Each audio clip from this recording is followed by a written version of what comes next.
Are you an ambitious, driven entrepreneur starting to feel overwhelmed, maybe a little trapped by your business? Well, I have a solution for you. It is the 5-day Bottleneck to Breakthrough Challenge, where in an hour a day, we will give you the roadmap, the blueprint, the treasure map to where you can find yourself with more free time, more freedom of money, and a more valuable business. Hope to see you soon. www.bottlenecktobreakthrough.com.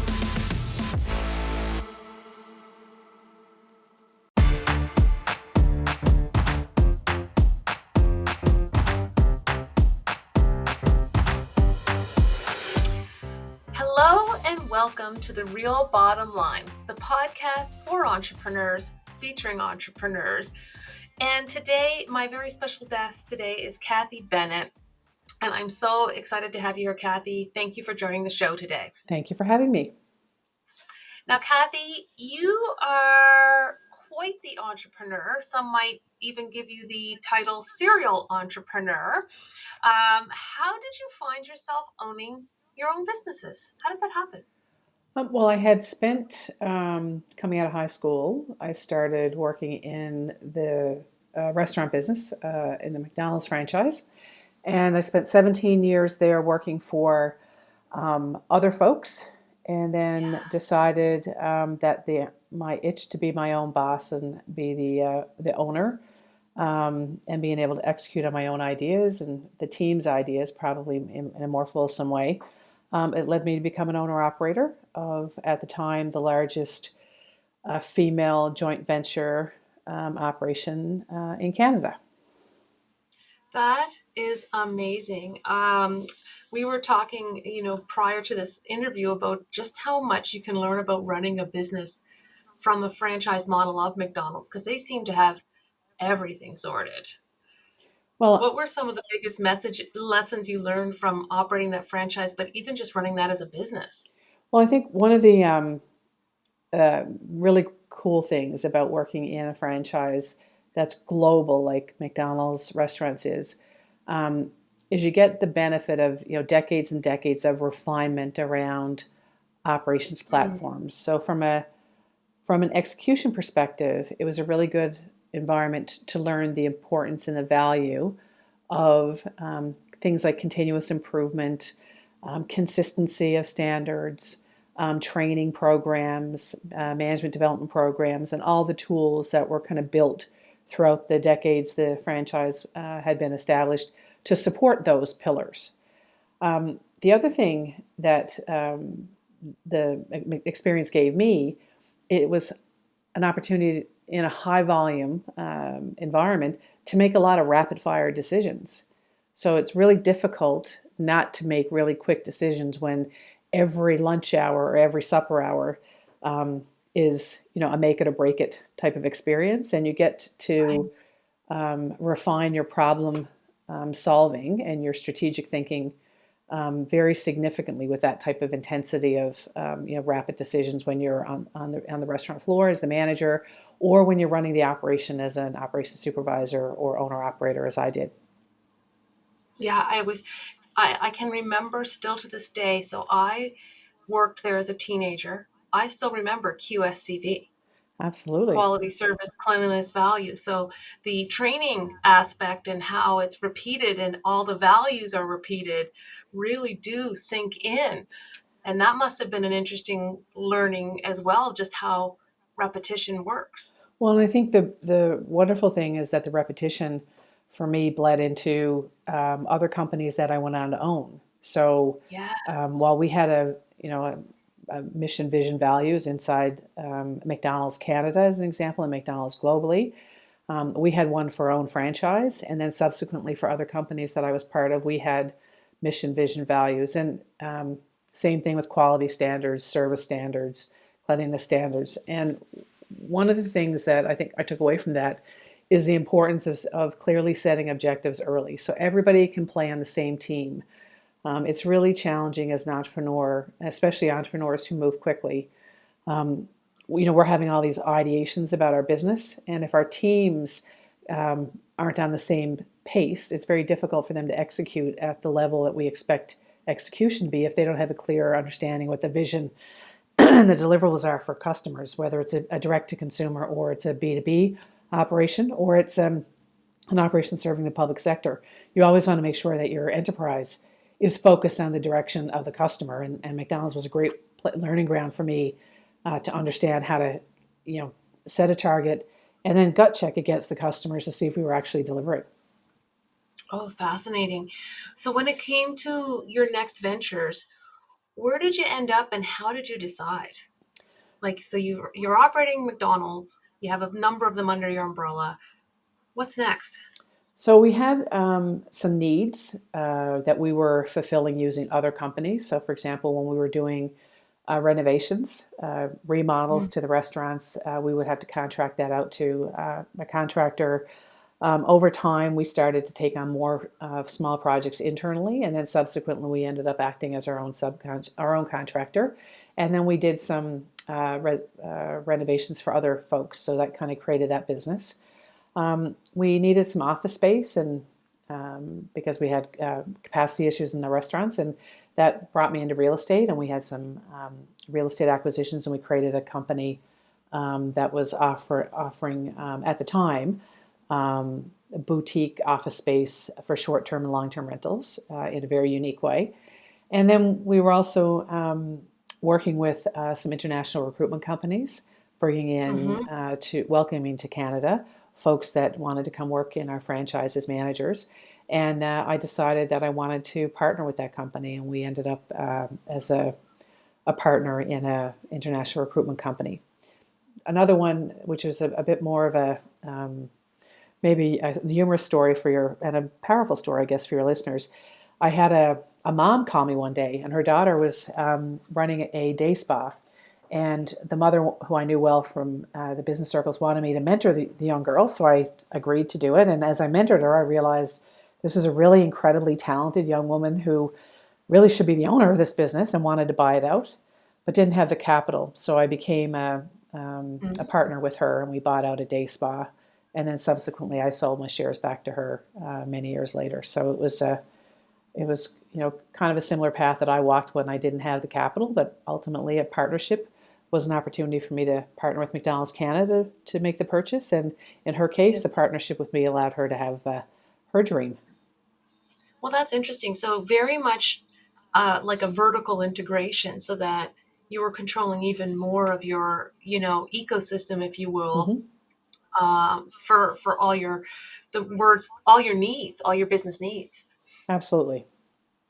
Has that been kind of the way that you proceeded? Like, did you ever go beyond that into different places with it when you were doing your business like that? We did. I did grow into a industrial construction fabrication company where I was a minority partner, and that was based on some opportunities that I felt were available in the region, and we had some capital and that we wanted to deploy. And I thought it would be an extension of the commercial construction work that we were doing in some regards. I think that, for me, if I think back, was there a common thread amongst all of it? For me, it was around opportunity. And just like I kind of had waited a long time to become a McDonald's operator, not because I wanted to wait, but because the system was not ready for me, and the right sale didn't manifest itself. Once that sale happened and I became a joint venture and then subsequently bought McDonald's Canada out, I got really aggressive on opportunity. And, where I saw an opportunity that financially made sense and where our team had the capacity to expand, we expanded because it provided more opportunities for that team. And that was the one thing for me that was so important, was the people. Right. Yeah, I've talked to some like Tim Hortons franchise owners, and they said at some point it just becomes a people game in terms of finding the right people, training them, retaining them, keeping them engaged. It becomes the primary focus. Yeah, and I think if folks, like I wanted to be challenged in my own role, as I moved from a joint venture, a supervisor, a general manager, into a owner operator's position where I had a joint venture and then subsequently bought out the company, my team members wanted the same upward mobility. So if we Right. became stagnant, then the opportunities for them became stagnant. So if you're going to attract really good talent, part of attracting good talent is making sure that you can continue to, stretch them and they can achieve what they want to achieve at the same time as you're achieving what you want to achieve. You talked a bit about opportunities that you see.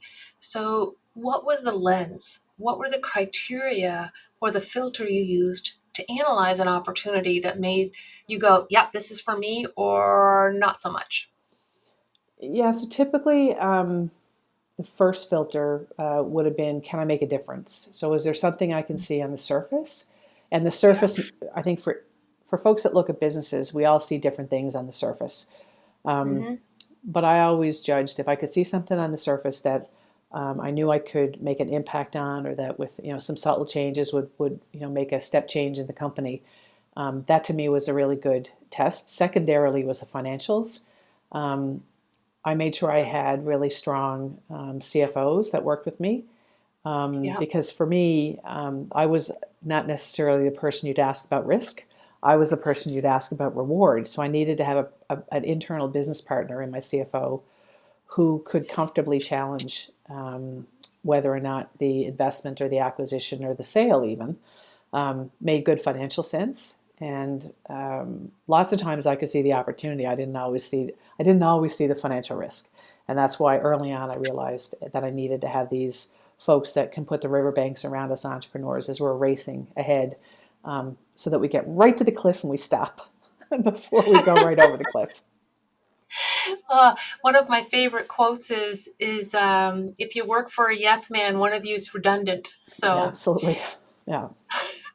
I love that you had that ability to build team in a way that might be counterintuitive to some because you're actually looking for people who will be contrarian to you, Yeah. if it makes sense. Oh, 100%. I mean, part of the McDonald's management development training, a number of different leadership styles were ones that I felt very comfortable with. And, I was used to making rapid decisions, and some decisions in business shouldn't be made rapidly, right? So having Yeah. folks that are more thoughtful in that they take a little bit more time would also allow me to take a little bit more time, which was helpful. So finding, people who had different skills that could smooth out our executive team, whether it was a chief legal officer, chief financial officer, whether it was a chief operations officer. We wanted those skills to be different, but also complementary, filling gaps. And we did profiles of all of us, and we shared them with each other. So folks knew what strengths and weaknesses were. I would tend to be the one that was called in a crisis because I was, able to make a decision expeditiously and process a lot of information fast. Whereas, my CFO knew that there was no deal going to happen ever unless the CFO signed off on it, because that was a commitment I made to them. And it was helpful for me to have people who knew that I trusted them and that the decision was going to be a collective decision. It wasn't going to be just solely my decision. We made better decisions because of it. Where did you find your people? Some of them were in our internal team that I knew over a long period of time and provided opportunities to develop. On the financial side, I'd often lean on my external financial advisors for recommendations.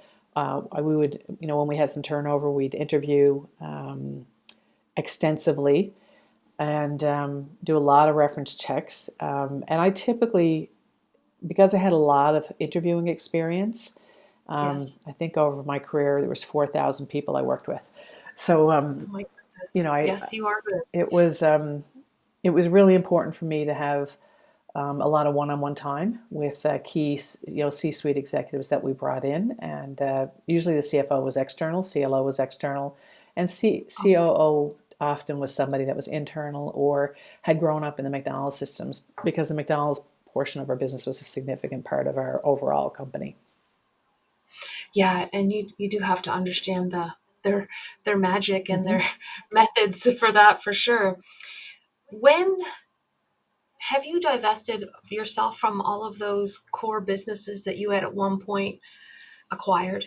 Yeah, so over time, post a couple of years I did in public service, we divested of all of those enterprises. It was really important for me to give opportunities to, for example, that young, found young woman who Mm, purchased the day spa, right, and make sure that she had the full share structure back in her treasury as opposed to be sharing it with me. yeah. And it was also really important. I worked with the previous operator for 17 years, 6 of which he was trying to sell his business. And it was not a pleasant time, wasn't a happy time. It was a very difficult time for the employees. So I swore I would never do that to my team. So when the time came for us to make a decision, we made it, we executed it, and we had built a pipeline of buyers that helped us execute that in a way that didn't take 6 years. Talk to me more about a pipeline of buyers. What did you look for in a buyer? Because obviously your people are important to you. So I would assume that that would be part of your qualification process for buyers as well. Well, and in a franchise system, Mm, it's not like a marriage, right? You don't yeah. get to pick your partner. You have to have it's an arranged marriage because your franchisor has to approve the partner. So it Yes. does take time to build somebody in your business area who will be approved by the national Yes. franchisor. And in my case, we were lucky enough that we had a person that we had sold a restaurant to quite Mm, strategically, who demonstrated really strong skills to McDonald's Canada, and over time he gained their confidence to be able to buy out the business. So it was, while it didn't seem like to our team members that it took 6 years, it definitely happened over the course of 5 or 6 years. But we planned it well in advance. amazing. With regards to thinking about planning for the future and for planning to sell, what do you think is the runway that most business owners should be considering? Well, I think to build your pipeline of buyers, in my case, I talked to my accountant and lawyer the day the joint venture deal closed with McDonald's Canada, and told them that Mhm. their number one job was to make me accountable to prepping the business for a sale. And that was 20 plus years before we actually sold. I think the day you buy a business, you should really be thinking about it, because at some point, whether through an emergency or a crisis or for planning reasons, that time is inevitable.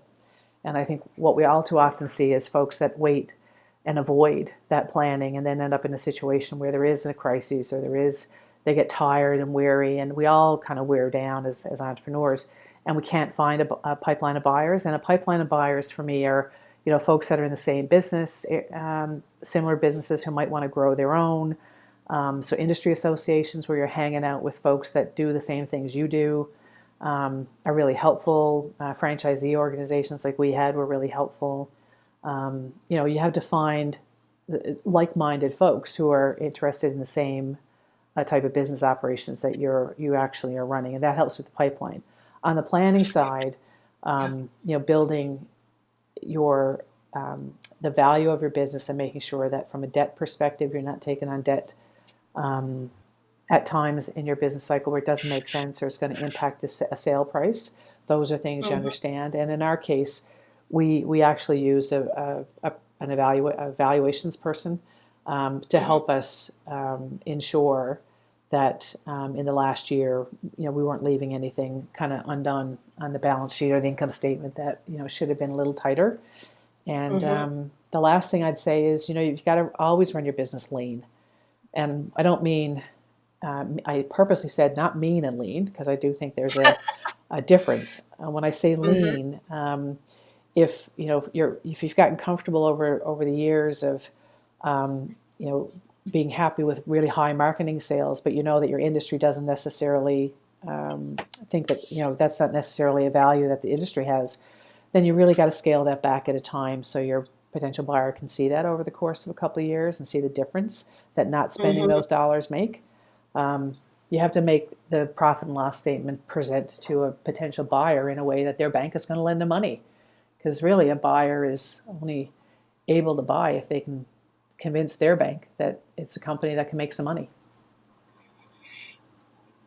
Such a great point, in the sense that if you're trying to maybe even update your numbers or change your numbers in such a way so that you're not taking a lot of money out of your company so that you can reduce your taxes, that can affect your buyer and yourself when you go forward, because bankers are typically, I don't find many of them that are thinking out of the box and can understand that piece. No, I think you owe your buyer a set of historical financials, at least for a couple of years, that can demonstrate that the company can be affordable at the price that you're asking for, whether it's an asset sale or share sale, it doesn't matter. But I think sometimes as buyers, we often forget that the seller on the other side is going to have to do the exact same thing we did when we bought the business. So true. And we need to make sure that they've got a story to go tell their bank. Otherwise, it's really difficult. And in our case, we closed the restaurant deal on the 17th of March, 2020. And had the bank Oh my goodness. had the buyer's bank not had really clear visibility into consistent financials, I'm not sure we would have closed. So, Right. I don't suspect there's many in your listening audience that are going to have to face a pandemic the week that they close a business transaction, but stuff happens. And that's the why you have to have that consistency of financial performance so that you can give the buyer the material they need to go leverage themselves to buy the business. Well, and you bring up such good points. Like, if you were operated your business every day as if tomorrow someone might want to buy it, that would affect your decisions and how you structure things. And when you look at some of the statistics that say, up to 50% of businesses transition involuntarily, death, divorce, disability, etc., being ready will mean that there's not money left on the table for your family. Well, and it was interesting in my case, Wendy, that my first business transaction was actually the sale of a business, because that's exactly what happened to my dad. He Okay. passed away while he was in the process of selling the business, so I had to do that first deal. And this was all at the time I was waiting for my boss in the McDonald's world to sell a business for 6 years. And to me, it's so important that you have a strategic approach towards the exit, because the exit, as you just said, it can happen at any time, even when you don't want it to happen. It may need to happen. So we kind of glided over this. However, I think an interesting part of your journey is that you did get into politics and actually were the finance minister for Newfoundland. What made you decide to go serve that way? For me, we had been really privileged with exceptionally loyal crew, team members, and customers. And for me, I thought that public office was a way of giving back to the broader community. I thought I had learned some things inside the business and also in my personal life and my volunteer life that would have been helpful. Mm-hmm. And I was anxious to give back. And it was a real privilege to do that. It didn't, it doesn't, those decisions don't come without other costs. But in retrospect, as a family, we still are very glad that it was a decision that I was able to do for 5 years. That's amazing. It's such a different way of being. Like, we think politics is just like running a business, but there's, I think, so many more different stakeholders and pressures that we're not aware of as business owners. Yeah, and I think there's public public service, although there are financial similarities in some cases to how the bond rating agencies or how banking syndicates may want to put together your debt for the provincial treasury. At the end of the day, it's not the same thing as a transaction where there's a customer and a supplier. Governments' roles are about creating policy that help populations survive and thrive. Some people would say, and I think that's a delicate balance of thoughtful decisions that folks need to make. So kudos to all those folks that are still on the field, as we say, serving in municipal, provincial, and federal governments wherever they may be serving. It's not easy, particularly as a woman in that field either. Mm-hmm. No, So then, no, for sorry, sure. go ahead. For sure. It's very challenging. I think, for most folks that are listening, they would appreciate that. It's a tough role for a woman, and that's why I was really pleased to do it, and I'm also happy to be retired from it now.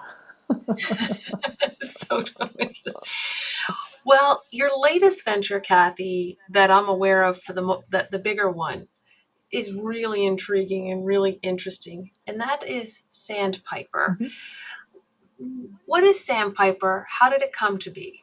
So Sandpiper Ventures is a venture capital firm that's based in Atlantic, Canada. We invest in early stage startups at the pre-seed, seed, and maybe Series A stage.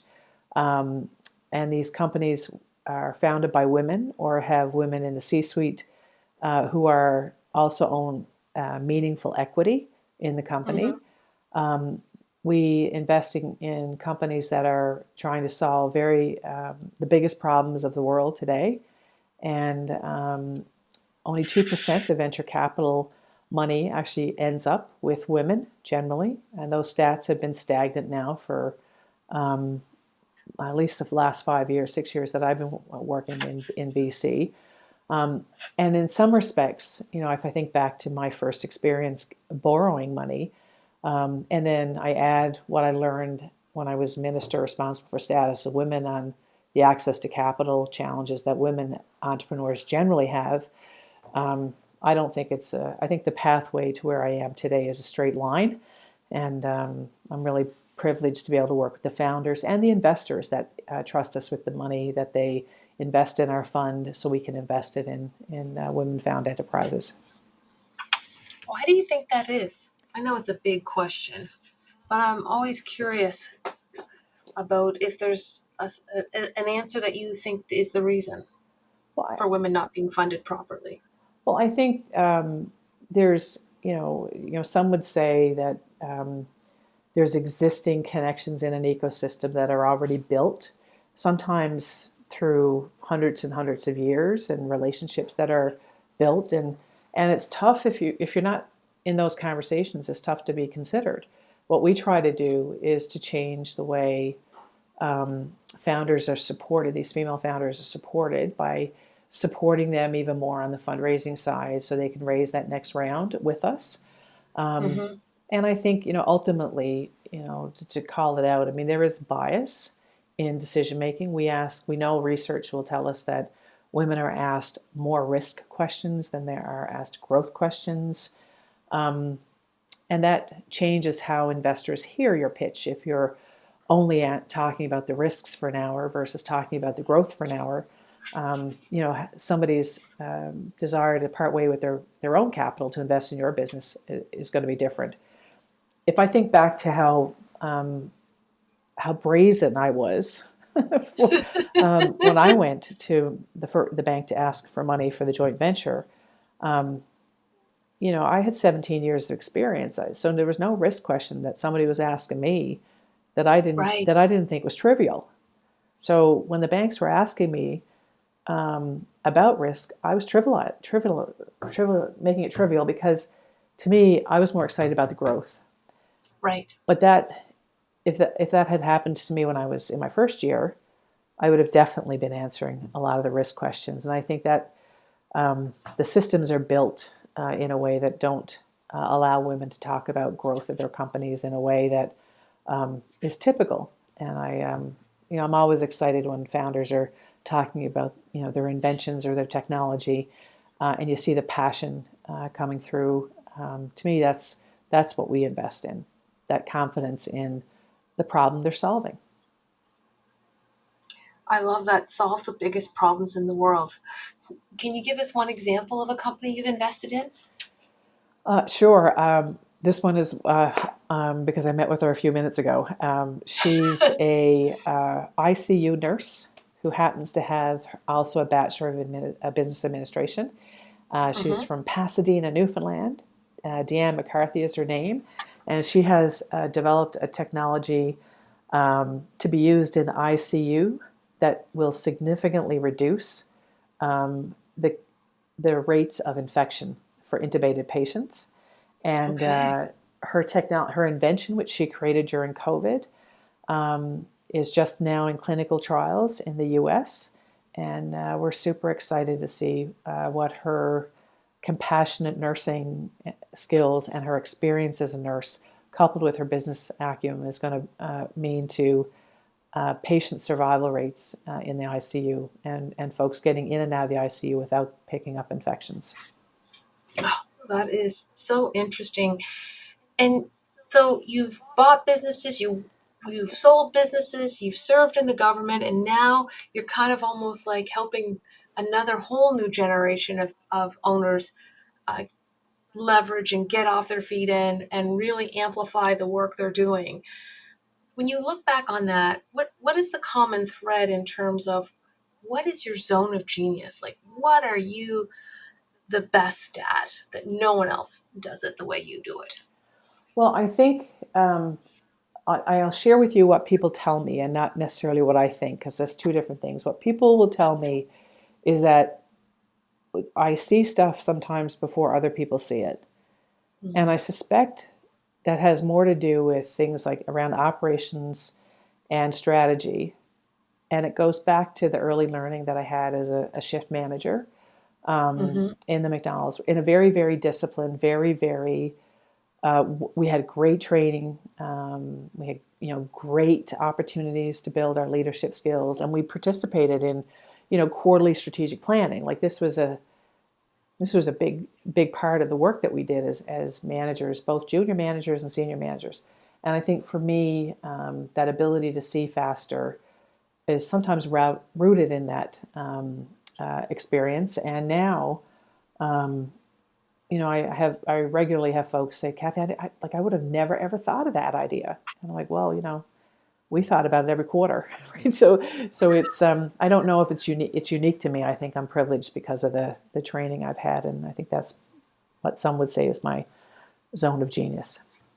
Absolutely. And it's interesting when we find the zone of genius, we're so good at it. We almost think everybody is, and we just tend to discount sometimes that ability. Absolutely. And it's, it's certainly fun and exciting to recognize, I think, what your zone of genius is, and also recognize others in your orbit for their zone of genius. And I think back to our earlier conversation about my CFOs, CLOs, and COOs. I was so blessed to have their zone of genius, keeping us focused and not necessarily relying solely on my own, because just because you see it quick doesn't mean you see it right. So there's a mic drop right there.